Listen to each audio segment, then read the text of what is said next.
The unusual story of a tennis star who only had one arm. After losing it in WW2. There are few sporting events in the world with a stricter set of rules than the All England Club, be that for players or punters alike.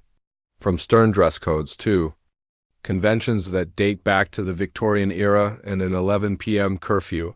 Wimbledon really is a place like no other, but in the immediate post-war period, the decision-makers at Wimbledon opted to bend their rules in the most peculiar of fashions to allow a former Nazi soldier to compete.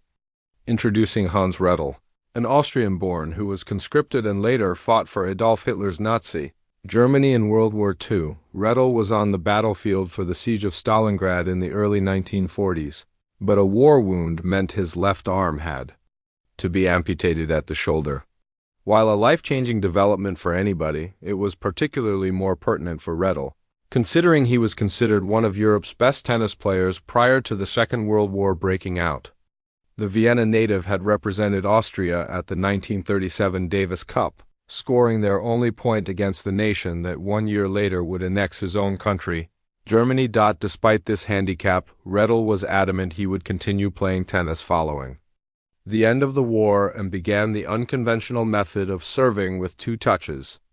It was completely against the rules at the time, and still is now, but that didn't stop Rettel from earning a surprise invite to Wimbledon in 1947. Rettel would rest the ball on the racket face, flip it in the air, and proceed to serve as normal.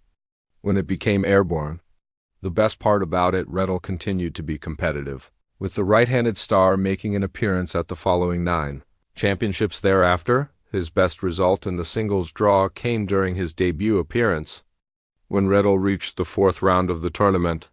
Rettel's run came to an end when he met 8th seed and future champion